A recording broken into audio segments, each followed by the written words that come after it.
Hey everybody, welcome to another video.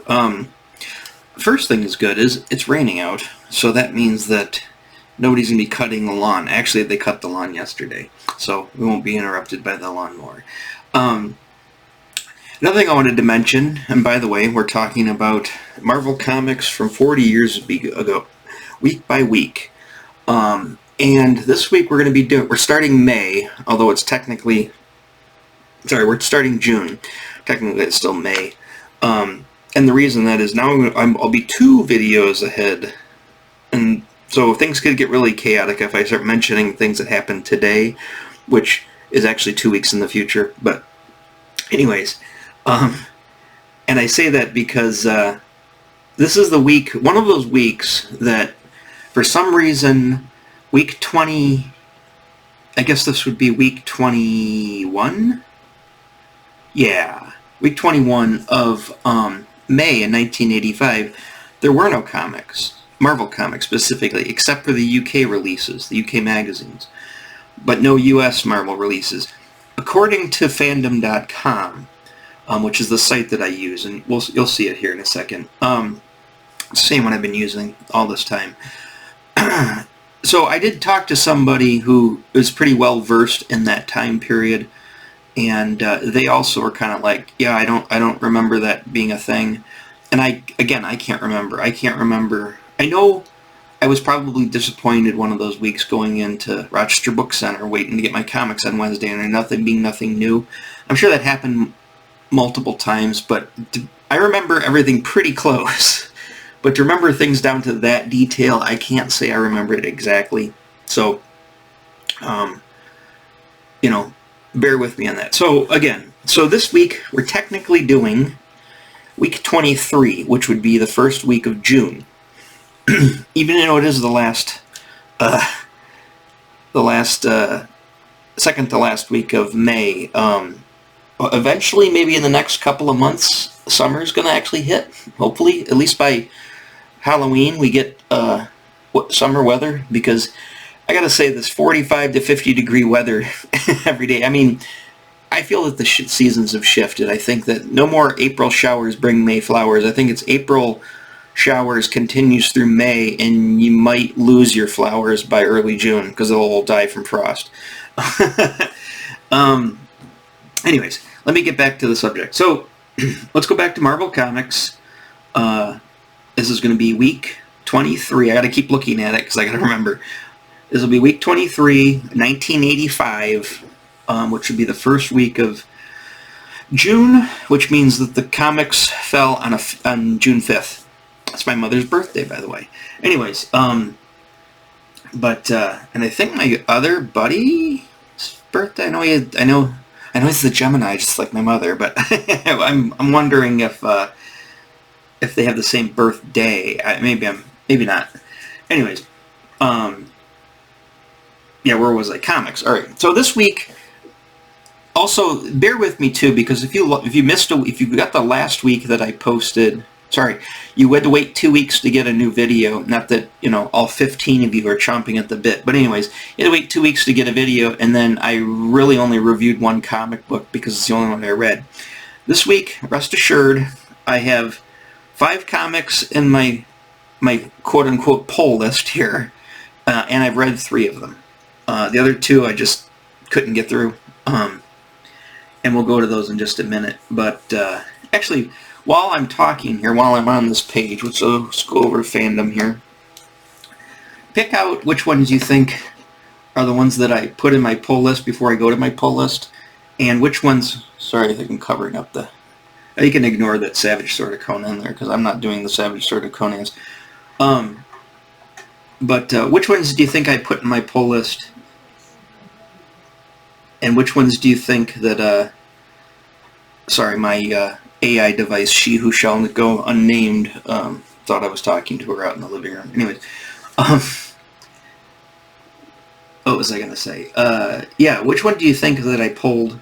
And then again, which ones do you think I read before I go to that folder? So take the time, pause now if you want, and look at these comics. So you could ignore the Savage Sword of Conan I covered, because I did not, nor did I read it, nor did I have it. It's just a non-issue at this point. And let me know at this time which ones do you think? Okay, so you've done that. All right, now let's see if you're right. Well, I'll go there in a minute, but let's just go through these real quick. And again, this is fandom.com. There's many fandom.coms. I'm using the Marvel database specifically. The easiest way to get to it, if you want to go by week, is just to look up, say, week 23, 1985, Marvel Comics, and you should come to this exact page. And then, as you can see, you can navigate on the top there, and then you can scroll.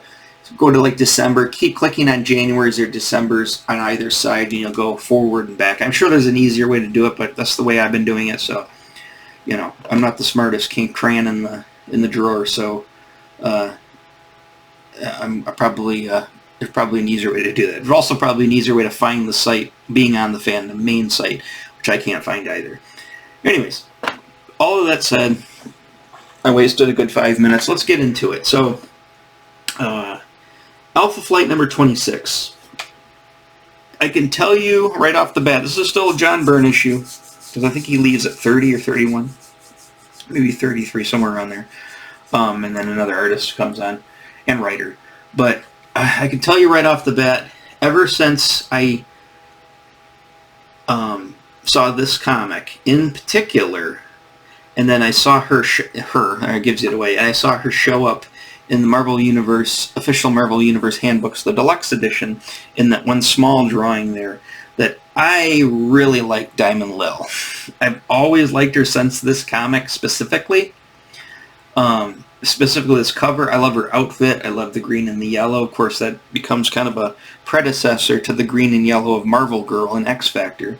Or, you know, I guess the original Marvel Girl, but for me it was X Factor.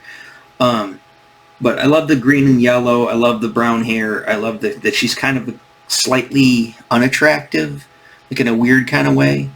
And she's kind of frumpy, but she's tall. She's like really, I don't know, I must have a thing for tall girls. But anyways, she's very tall and she's very built. And as somebody, and I think as Puck makes a comment in the comic, which we'll see, he makes a comment about her figure, and it is a figure to comment about. So, anyways, one of my boyhood crushes as far as comic book girls go. That's one of them there. Comic book characters. Second, we've got Amazing Spider-Man 268. Not the greatest issue. And again, I also, you'll see here, I kind of, you know, you got the black Spider-Man costume, obviously. I love black Spider-Man. And you've got the symbiote costume specifically, and of course the fake symbiote that he wears too. But I think Black Cat, does Black Cat make him the costume? I think Black Cat makes him the costume.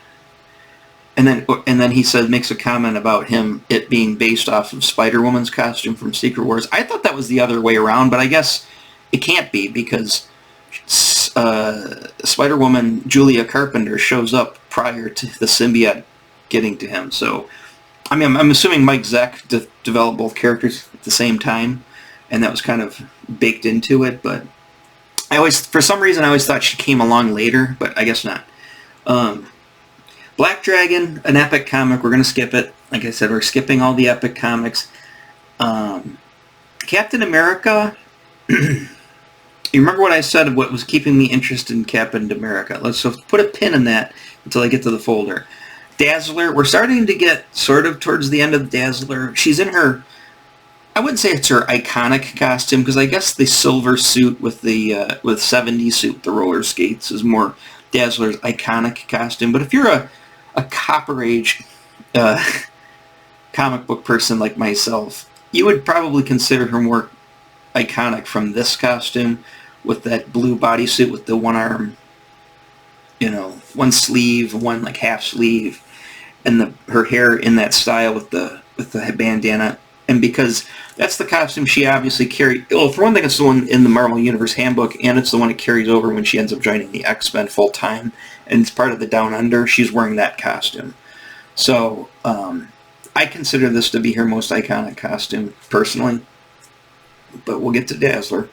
Ewoks taking that. That didn't make the cut. The Indiana Jones comics. I was going to at some point. I never had them by the way, as a kid. I was going to go through and read through them because, you know, it's a movie kind of adaptation, but it's a longer running one. It's not just a limited series. However, I got to realize I loved Raiders of the Lost Ark. I enjoyed Temple of Doom. You know, Monkey Brains. I was there with Monkey Brains just like everybody else, or the giant centipede crawling into Capshell's hair, and of course Showground. And then, of course, I was in high school during that big boom of 1989 when all those blockbusters came out. Blockbusters like Star Trek V, The Final Frontier. And, of course, Keaton's Batman and The Last Crusade with Sean Connery. I was there for that, too. Loved that, too. However, that said, I'm not even going to talk about the newer movies. I really don't care for Indiana Jones as a character. I like the movies. I like the Harrison Ford. I enjoyed them. But I'm not really into that, like, serial, pulpy adventure, like, you know, whatever his character is supposed to be, adventurer. I'm not really into that. I mean, I liked it because of the time, because it was popular at the time, but nowadays I just can't get into that. So we're skipping Indiana Jones. Don't dislike the character, just it's not really my thing. Long shot number one. We're finally to long shot number one. I mean, I guess it's a no-brainer this one made it into my poll list. However, I've got some choice words about it which might irritate some long shot fans and also might irritate some Arthur Adams fans. And this, of course, being the debut of Arthur Adams' career as this particular comic. And it was, I mean, I've got the graphic novel over there. I had the original series and I sold them off to get some top dollar for it. And I probably told the story of that in the long shot video. So go back and watch the long shot video. And I don't know if I made the same assertion in that video as I just did recently reading this. So yes, I did read it. I don't know. I'm rethinking my childhood taste in some regards. We'll get to that. Secret Wars UK magazine. It's not a US release. Micronauts Volume 2, Number 12. I think at this point I've kind of washed my hands on, now that we're into the new voyages. I said I loved Micronauts as a kid, and this, I loved it right about this time in 1985, but I think I kind of, by the 1986, 1987, I think I was kind of just over my Micronaut craze. And this comic is, you know, I must not have read it. I did have it. But I must not have read it or whatever, but this was not a good issue either. It didn't even make it to my pull folder. I'm calling it my pull folder. This one comic, I keep seeing this with the Tide label, like parody of the Tide label. I don't remember that as a kid. It does not look like a comic of the time. It's an epic comic. It's an epic title. And I'm not going to get into it because, like I said, we're taking epic stuff off the table. However, that looks like something that would happen nowadays because, you know, everything's got to be a parody of everything. So it seems like that was something is like a more contemporary comic, but it wasn't. I mean, it came out in 1985. Weird. Power Pack 14. I have read some of the Power Packs. I didn't read this one. I didn't even make it to the list. I guess I got to say, I didn't like the children issue. And I've noticed that there are newer comics coming out now that everything's kind of gone into this like cozy fiction kind of world of slice of life, low stakes storytelling. And which, you know, with fantasy novels, it's a huge thing. And of course it's bled over into comic books, you know, primarily because of the makeup of the editorial staff, shall I say, is very. It seems like it's a common denominator when it comes to publishing in general. It seems like there's a specific editorial staff archetype, and what I'm trying to say is there's a couple of new comics that are basically Power Pack, you know, Mark II in some regards. I'm sure they had a Power Pack since then, and the Power Pack kids have grown up, but I'm just saying is it's a very kind of I wouldn't say this is low stakes because it does play into especially Secret Wars and stuff like here. But what I'm saying is just these young kids kind of slice of life-ish kind of thing. I don't know.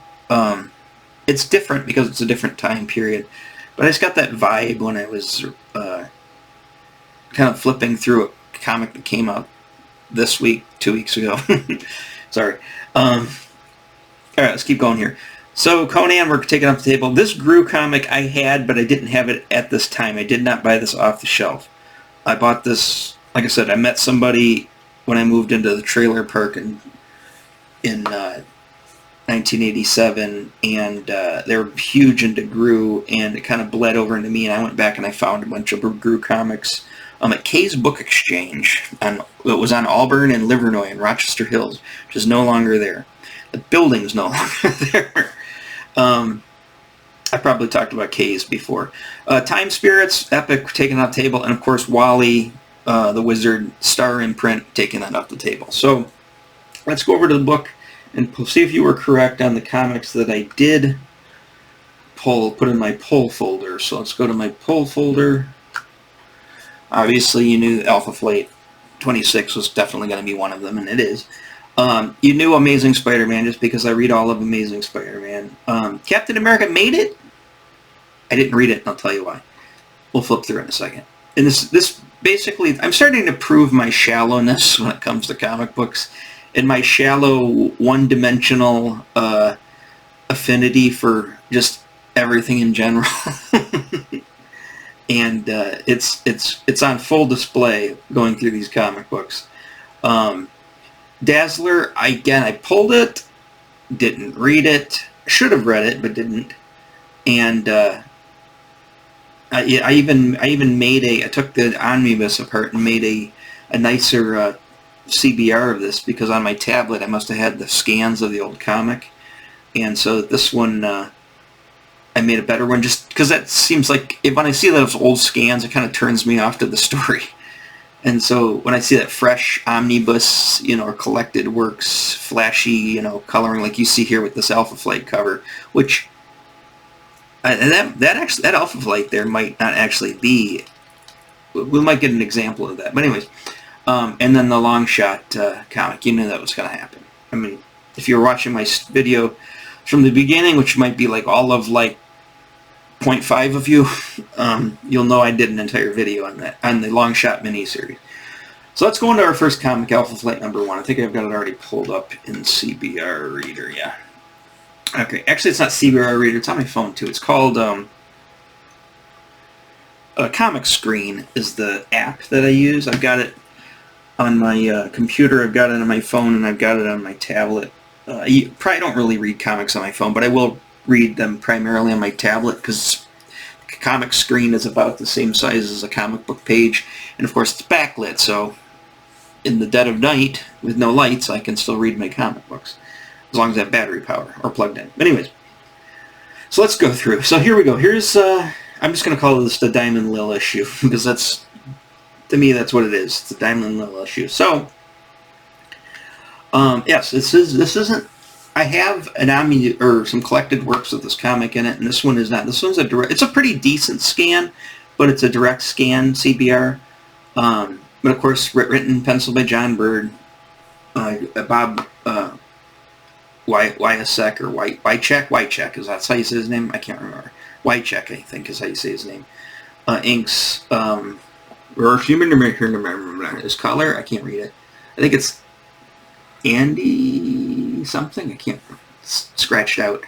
Anyways, really, I get to about the second person. The inks, and I don't even unless the inks are atrocious, I don't even really pay attention to the inks. Or if they're really good, I'll pay attention to it. It's got to be one of the extreme. Really good inks or really bad inks, and I'll pay attention to the inker. Because otherwise, I'm really only paying attention to the writer and but more specifically, the penciler. But of course, John Byrne doing both, double duty at the same time, which he was also doing with Fantastic Four at the time. Which is odd, because, it's funny. Funny, haha. I thought to myself, I know Byrne only makes so many issues in Alpha Flight, but I thought to myself, Alpha Flight is not as good as Fantastic Four by Byrne, especially with the She-Hulk, right? Because it's a comic I loved as a kid. At this day and age, or my personal, or right now, my current mindset, age, whatever, I'm reading the Alpha Flight comics and barely paying attention to the Fantastic Four, which is odd, even with She-Hulk in it. I gotta say, She-Hulk's my favorite character. But anyways, John Byrne's She-Hulk in Sensational She-Hulk or in the graphic novel, I liked. I gotta say that maybe it's because he was taxing his bandwidth here, doing all these comics at the same time. But there's a few good shots of She-Hulk in the comic, but outside of that, and she's drawn very similar, but I don't know, she's just, maybe because she's also not the central focus of the comic, I feel like the She-Hulk drawings in the Fantastic Four seem to be a little lackluster in comparison to his work with Sensational, but let's get into this. So, we've got Guardian here. I don't know if you know the story, spoiler alerts, a little twisteroo you're going to see here. I don't even know why I need to see spoiler alerts on comics that are 40 years old, but spoiler alerts. This also comic does triple duty for my personal, actually quadruple duty. This is what I zero in on as a kid. The first thing I zero on is Aurora's legs. I go right to them. I also zero in on Talisman's legs. Go right to him. What do you think the third thing? No, it's not Puck's. Beefy arms. It's definitely not. What's his face? Too Wong Food. Thanks for everything, Julie Newmar. Whatever his name is. Two young men. The shaman. And it's not the Guardian, and it's not the collection of obvious Transformer ripoffs over here. These look like the guys that were like on the planet in the Transformers the movie. Look, Artemis, it's Unicron. Those guys. These guys remind me of. That with the mismatched heads too. It's box, and the reason why is like I said, I love that silver. The way they do the silver chrome for the head and the arms and the legs, I love that. And I gotta say, as much as I like the blue box, as in the blue, I guess his leotard, I guess, or his singlet, or whatever you would call that. It's the red and the yellow, and it's the same reason I like, what's his face? Colossus, is because of the silver arms, silver legs, silver head, with the red and yellow. I really like that. I like the blue box, but I like this one a lot the most. In contrast, analogous with Talisman, who has the yellow and red, and then her, Native American skin, which is a specific Doc Martin color, which seems to be, it works. Sometimes it comes off really, really red, but, which, red skin, I mean, that's how they thought back then.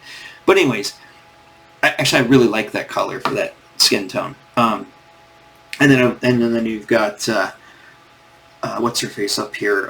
Aurora. And this is, like I said, I like the original Aurora with the long black hair and the matching costume to her brother, but I love this Aurora with the short, like, punk rocky hair and the legs. That's what I like. So it's I gotta say, this is a great John Byrne double page spread too. This bird's eye view coming down on that. You've got the good guys, you got the bad guys. They're not all jumping at each other. I really like this a lot.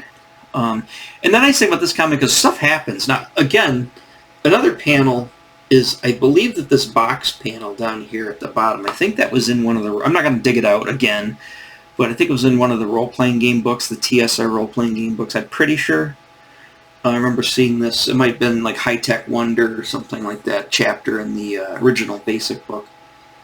But there's a lot going on in this, and it's, look at that. You got a whole page, for the most part, of, without the mighty Orbot there in the background, is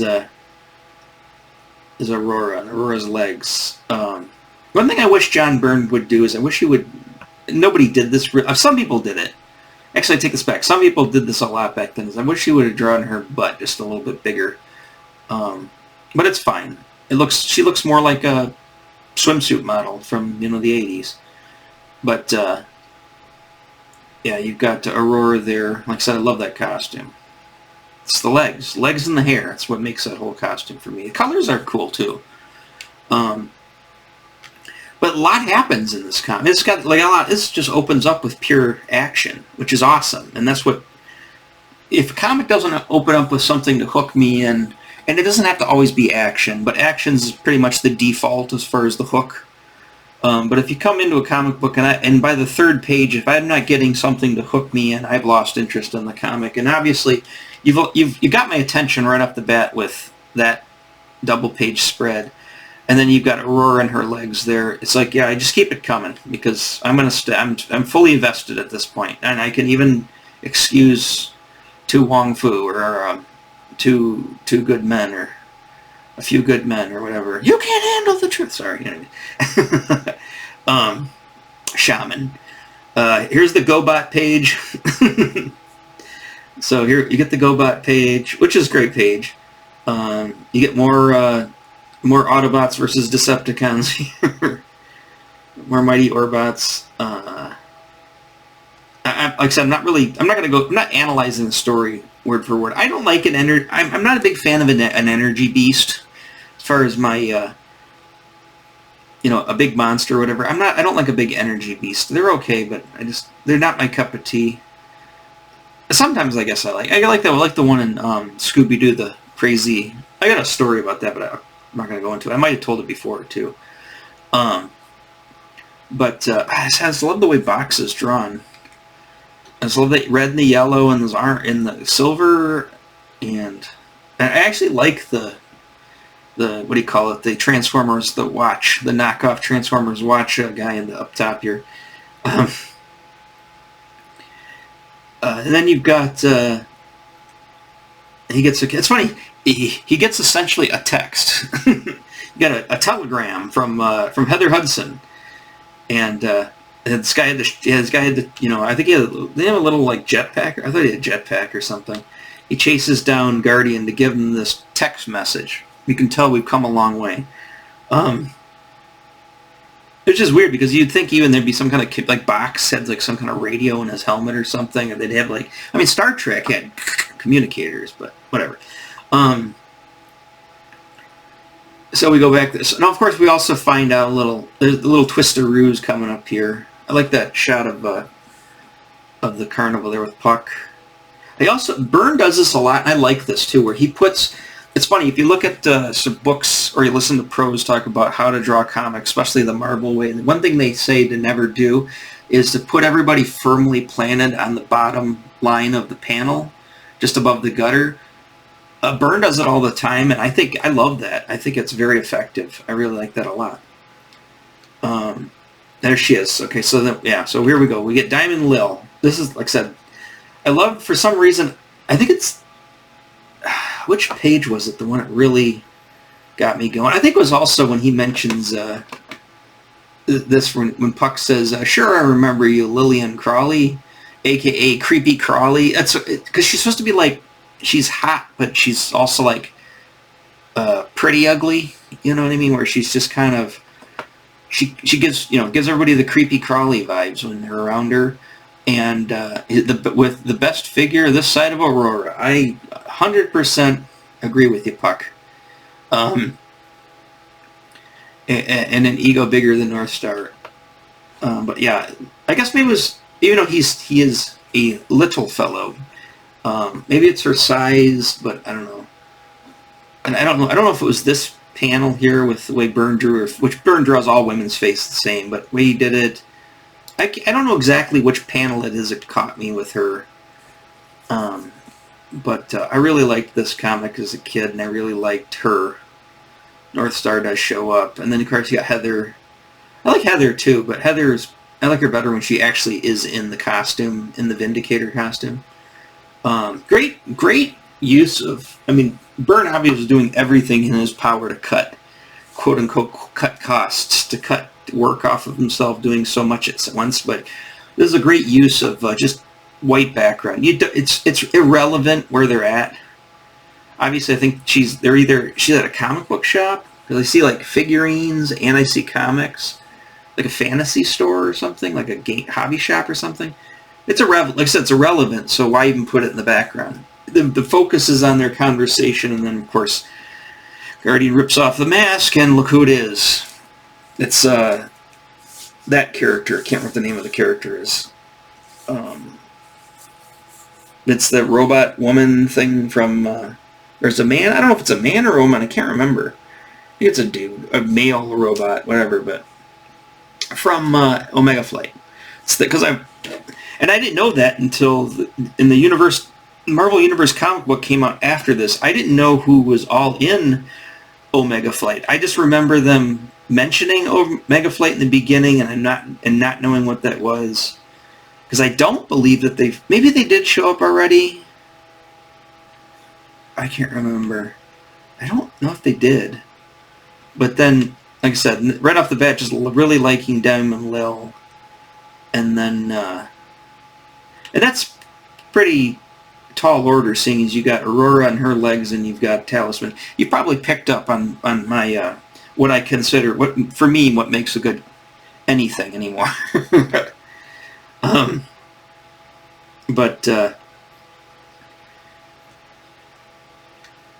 Anyways, yeah. But I didn't know who Omega Flight was, and I didn't know how many characters were in Omega Flight at this time. So this was all new to me at the time. So we're going to go to another one. Let's get out of here. Let's go to Amazing Spider-Man. Like I said, this is one of those comics I get gypped. The premise, it's one of those like Creature of the Month or Creature of the Story of the Week things, a non-tie-in.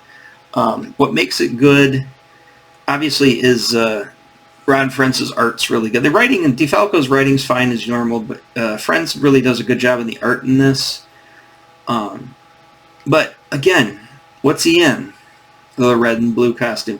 I have nothing against the classic Spider-Man costume. I like it a lot. But, like I said, at this time, what really, really did it for me was the Black Spider-Man. And he's on the cover.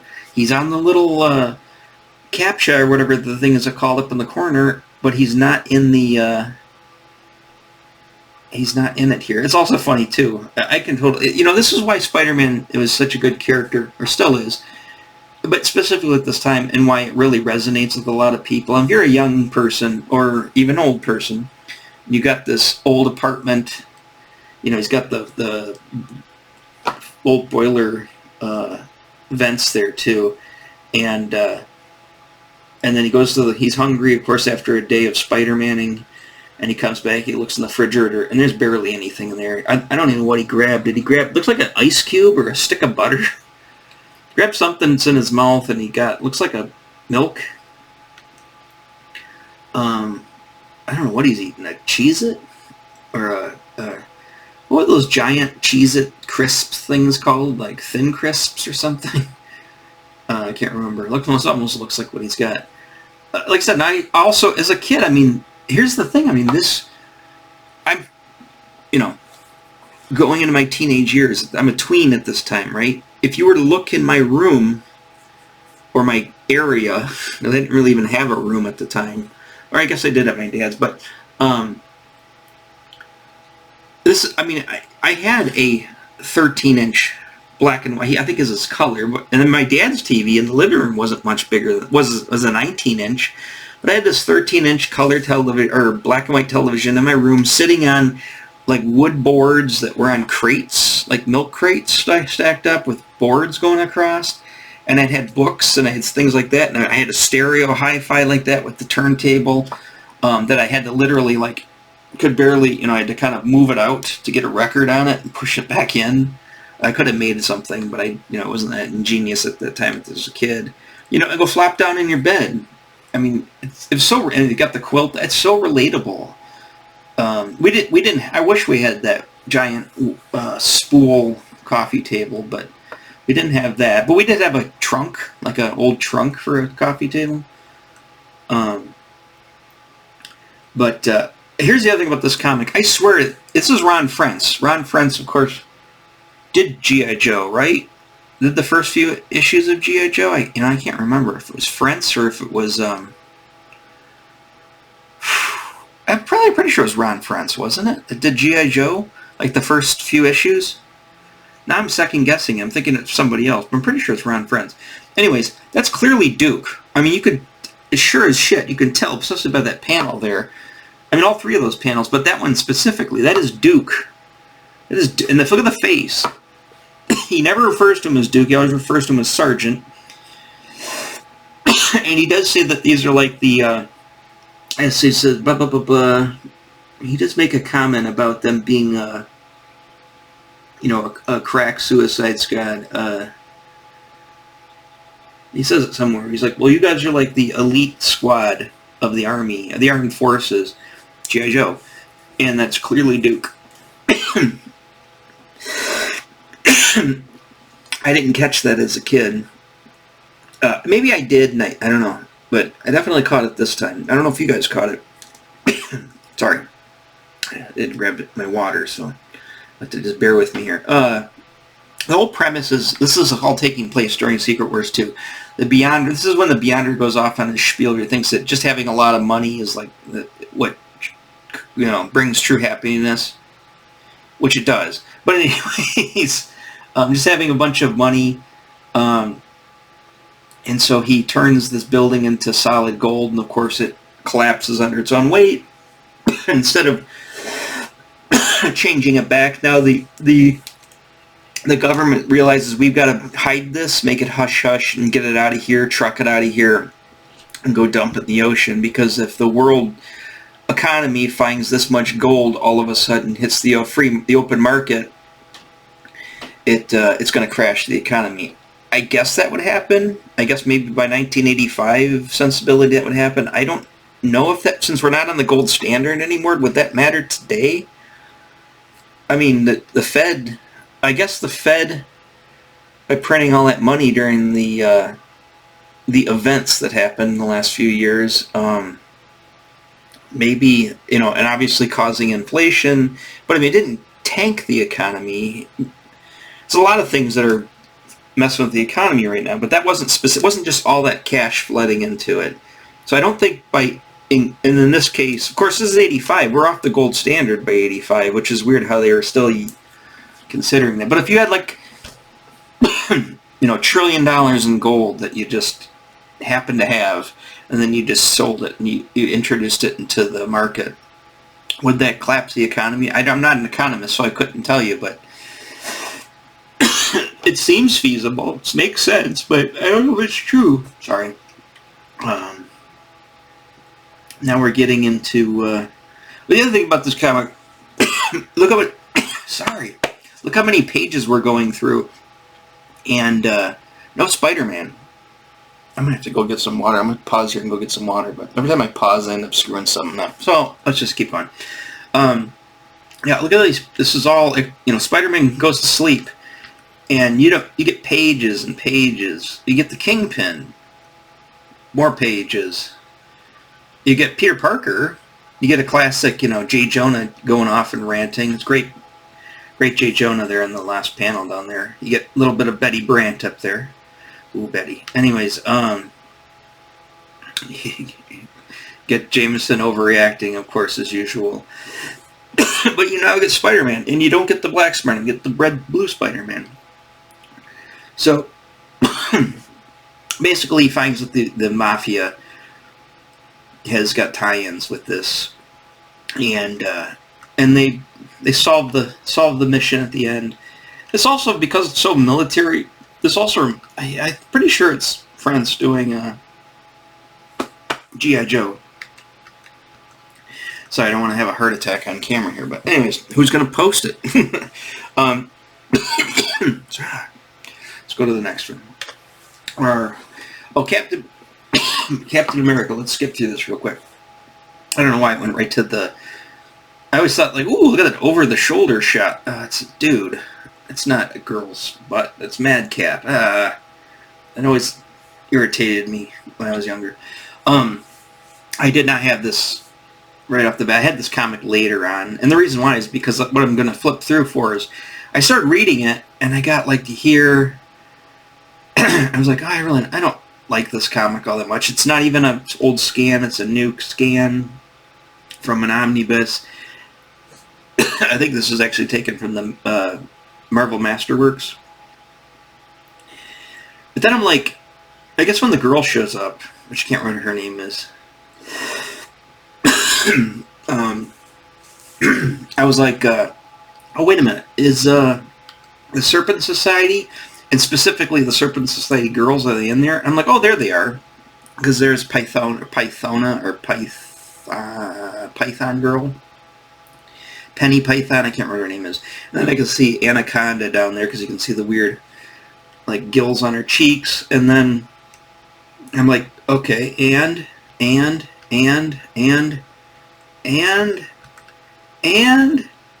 where are they? Oh, hey, oh no, that's Madcap. That's it. I was like, so I skipped ahead to look for them and realized there weren't any in the comics. So, poo-poo, I'm gonna ignore this. So I didn't finish reading it. Like I said, I'm pretty superficial that way. Dazzler, I started reading it. I don't know what exactly turned me off. The art's great. Who does the art in it? Oh, is this another one of those ones? Oh, here we go. Paul Chadwick. I know the name, but I'm not overly familiar with what he does. Jackson Geist in the inks.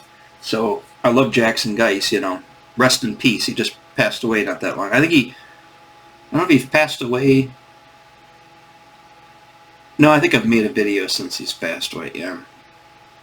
Yeah, because I talked about it last video, which is not out yet, which you will see, but doesn't matter now because you're gonna you get the point. But the art's great. I don't know, for some reason, maybe this is this like dog bounty hunter guy, just kind of like, nice cliff, and it's drawn really well. Open panel page, nice. I mean, there she is in all her glory, but I don't know, for some reason it just didn't appeal to me, and I got bored. It looks like Hostile Environment from G.I. Joe up top there. Also known as Airtight. I don't know if you guys, but when you guys started collecting G.I. Joes, didn't know the characters' names because they didn't put their names? They put their, like, designation on the back of the file, not the file card, but like the cross-cell, the roster. Like, if I threw away the box, threw away the pack, and I just had like one to look at, you know, because I would keep one to mark off which G.I. Joes I got, I would have called him like Commando. I didn't know his name. For the longest time, I didn't know his name was Snake Eyes. I just kept, oh, that Commando character, or Recon Specialist, or Hostile Environment, which is Airtight. I liked Hostile Environment because it's hostile. I thought that would sound airtight. Airtight doesn't sound cool. Halo Jumper. Ripcord?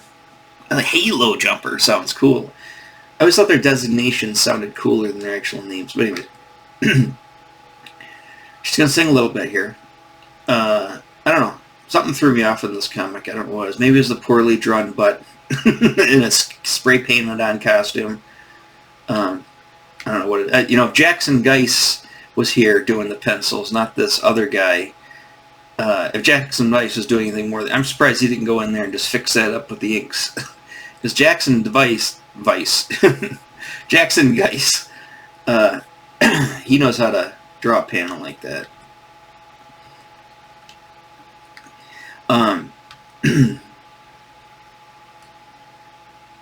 Yes, it's very true. Yes, when I would flip through a comic that I would pick up, and I look at the cover. The cover looks interesting. I'd flip through. If I saw a nice butt shot in a comic book, I don't care what the story is, I'm sold. I buy it based on just one panel with a nice butt shot. I would take it. Because that's how terrible of a person I am. Anyways, so last but not least, we're skipping the best till the end. When I say best, I'm going to use quotations. How long we got?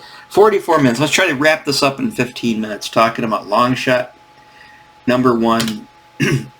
And like I said, you can go back and watch my original video. But I've come to a realization now, even more so than then, is that the Long Shot limited series is not that good. it's the first, it's Arthur Adams. It's 1985. It's his first big work, breaking into the industry. And it's rough. And like that panel there is very rough. I mean, you can definitely tell he's a guy that's going to put a lot of detail into a page, which to his detriment has been his thing.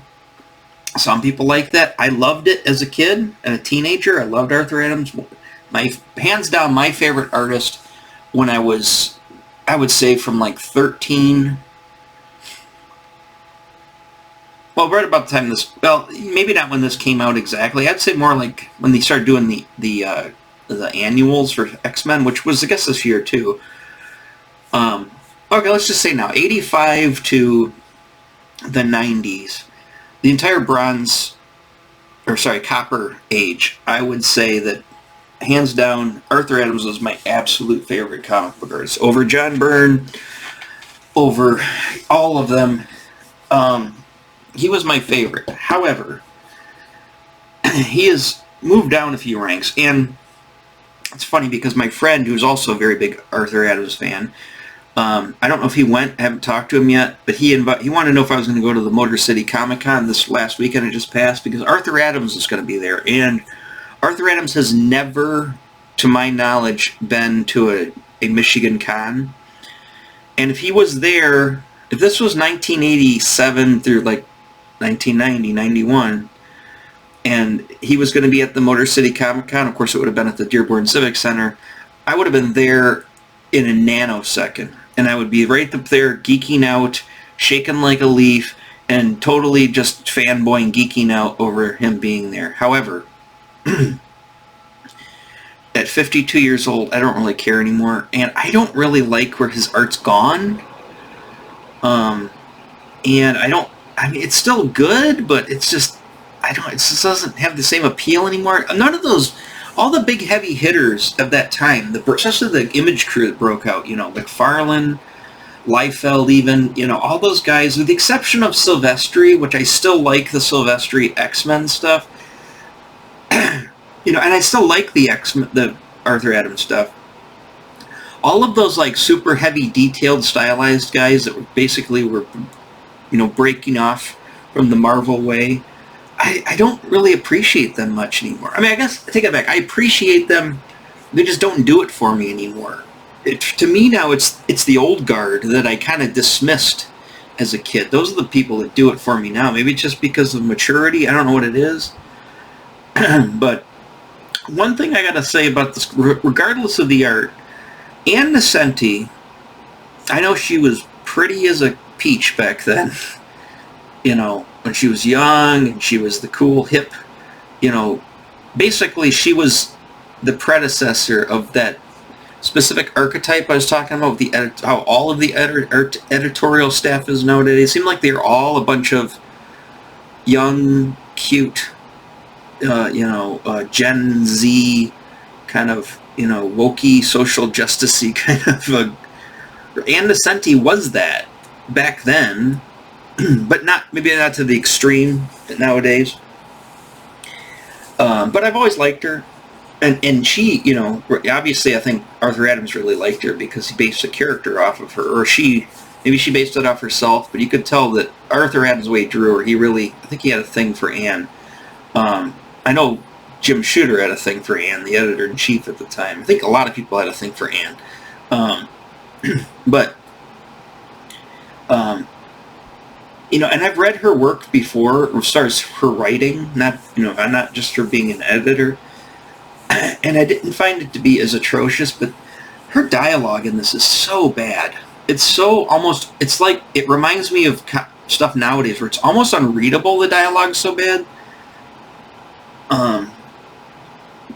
I don't mind this premise of the story it's a little goofy, but I don't mind it. I mean, it's long shot. It's introducing the character. And I know how he comes, and I don't know why Arthur Adams drew that old grandma's butt really nice, but he did. Anyways, maybe he only had one default butt to draw, and it was nice, and he couldn't draw an old grandma butt. Anyways,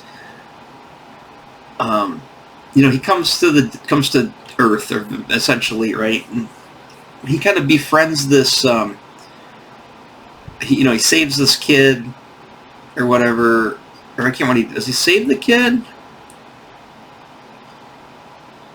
or he ends up, I don't know, finding his money or whatever. But it's kind of like this doomsday prepper guy. I can't remember his name is off the top of my head.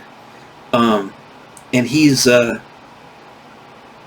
kind of like takes a shine to Longshot. Longshot, it's like he doesn't know where he's at. He doesn't know who he is. He's got amnesia.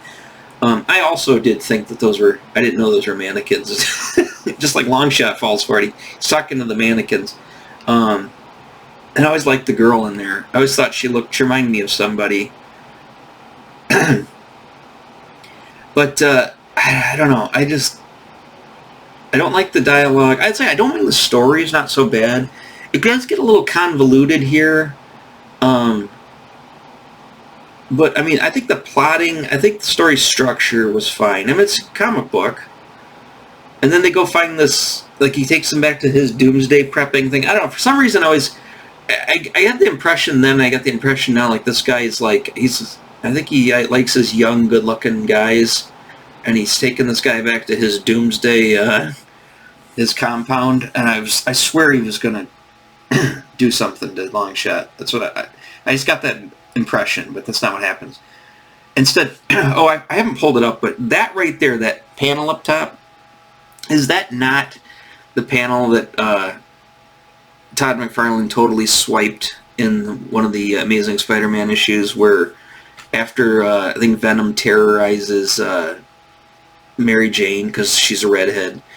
Isn't that the same panel? Then he totally aped that panel. I think he did. I don't have it here to pull up to show it, but I think issue 300, or after that, or I can't remember which issue it was. I think it was a splash page, page 1, so I don't think it was 300. But Venom comes back and he finds Mary Jane and he kind of terrorizes her, and then she's all scared and whatever. But this is just some random woman who's looking for her baby. Her baby gets taken.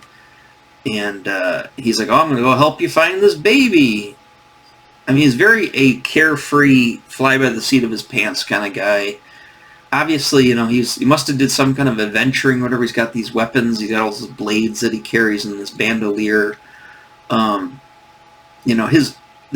you can see Arthur Adams working out his style here. And I've heard stories where Shooter had to sit him down and say, hey, you're drawing comics weird, you got to draw it more like this, and he gave him examples like Kirby, and there's all this talk of, I don't know how true all of that stuff is. I think some of that was said by both of them, but you could definitely tell he's coming into his own in this series, and specifically in this first issue, because I guess the story goes that he took him the entire year, like all of 1984, to draw this comic.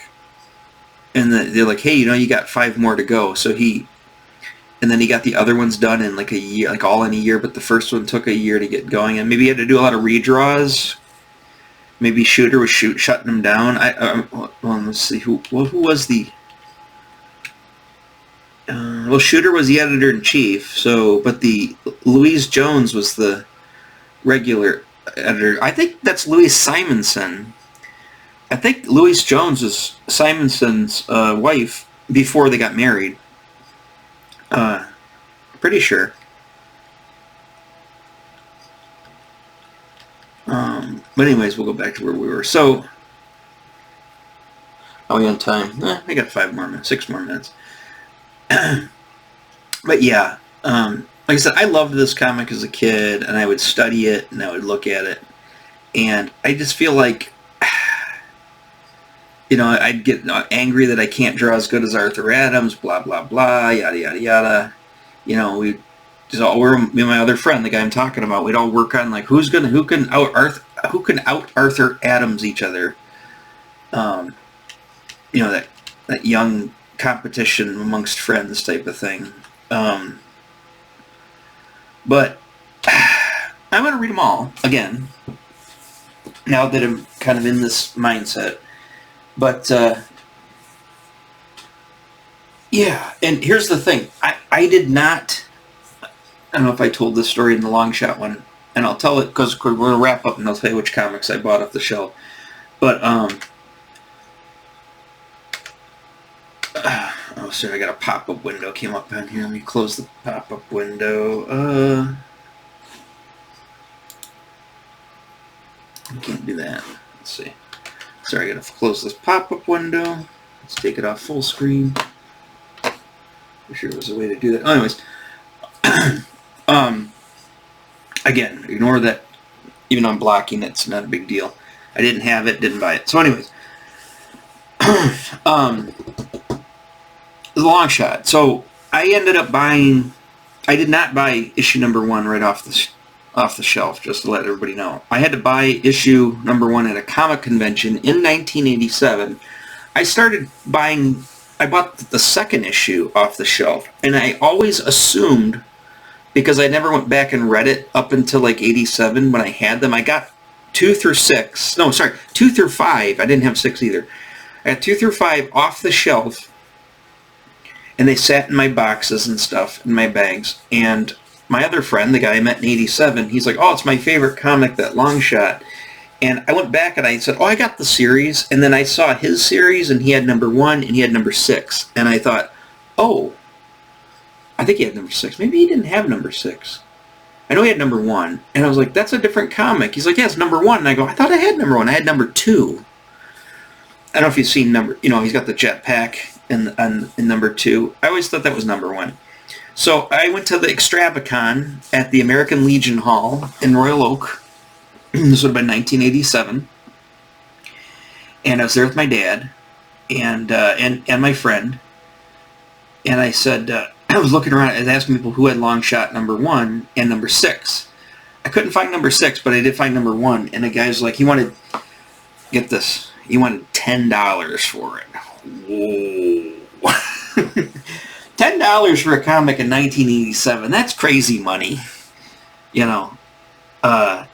So anyways, he said to my dad, I said, Dad, that's the comic I'm looking for. And he's like, well, you have any cash left? And I go, no, I spent it all. He's like, of course you did. He says, I don't have any cash left on me either.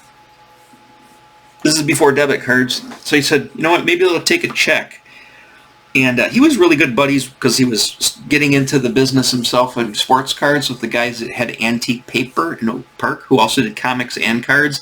So they were at the thing. He said, hey, if he goes, can I give you a check for this comic? He says, if you're, I'm good for it.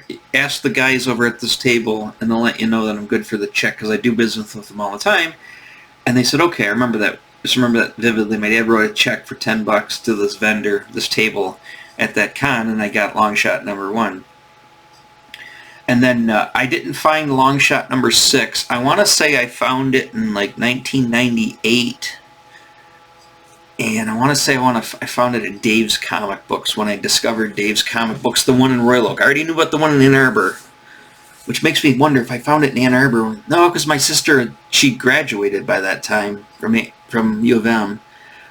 But I discovered there was a Dave's Comic Books in Royal Oak.